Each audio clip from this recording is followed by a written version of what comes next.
Extreme programming has a problem. It works very well for contract development where there is a clearly identified user who can guide development, but works poorly when there is no day-to-day access to a user. I also believe that the de-emphasis of design has taken us back to coding without a vision of where we are going. In traditional extreme programming model, design occurs in 2-week increments, and the project grows organically. We have certainly come some way in understanding the benefits of these forms of iterative development models. However, perhaps we underestimate our capacity for design. I am not suggesting that we resort to the bad old days of Waterfall, where we design everything up front, because as we know, this does not adapt to the discoveries made during implementation. However, there is a place for design, and it is strongly related to predictability. Design is really a process of simulation. We simulate or model something before it is built. We do this at less detail level than would be required to actually create what we are modelling. For example, an architect will design a house on paper and make his errors on paper, where the building can be modified easily rather than trying to alter the finished building, which is almost impossible. We need to create a design at such a level that all the important aspects are included, but needless detail is not included. When designing a building, the designer may estimate the loading on each floor, but the structure itself will never depend on the details of the floor plan. The detailed floor plan is not critical detail required for the structure. At some point when the building has been built, there is a separate design process which will lay out the floor plan of the offices and the desks and other fixtures. In other words, there is a logical progression of designs, each appropriate for the stage of development. In the waterfall model, we ignore this principle. Instead of waiting until the building is complete structurally before working out where the desks go, we design everything in as much detail as possible. Then, when major structural changes are made, we not only have to modify the structural plans, we need to redesign all of the desk layouts as well. Design itself is not the problem. Rather, the practice of designing everything in minute detail all at the start of the project is the problem.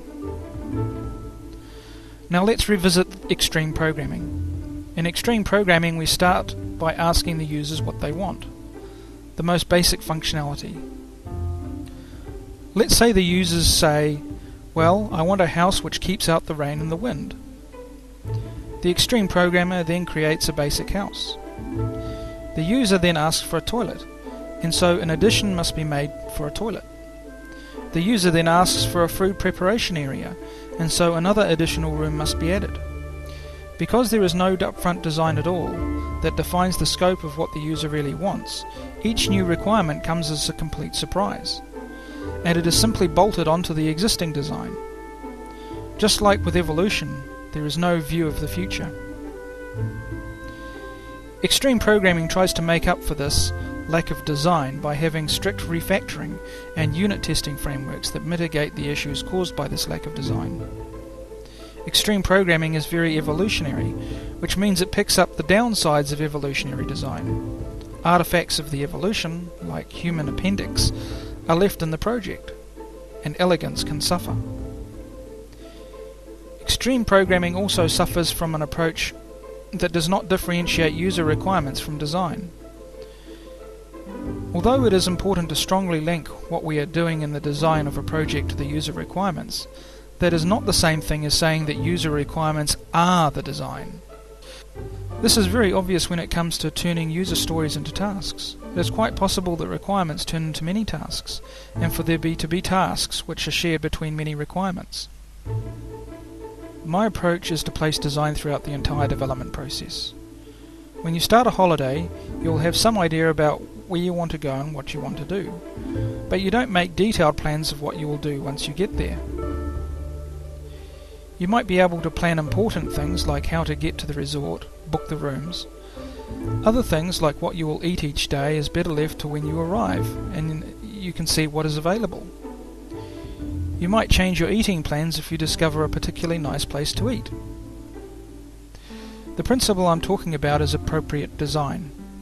At each point of the project we design in only enough detail to achieve the immediate objective. At the start of a project we need to define what it is we are writing. What is the destination we wish to arrive at? From this point we can make some basic decisions about the architecture. For example, in accounting systems we might work out that we need a general ledger, accounts payable and accounts receivable. Rather than diving in and planning each module in detail, we might identify that the general ledger is needed for both accounts payable and accounts receivable. We would therefore plan the general ledger in some more detail. The general ledger is then actually written and must pass its quality benchmarks before the accounts payable or accounts receivable start. The detailed planning for accounts payable therefore starts after the general ledger has been totally completed. By using this process, the unexpected changes to the general ledger that come up in implementation will not cause major modifications to the accounts receivable or accounts payable, as they have not been planned or implemented at that point.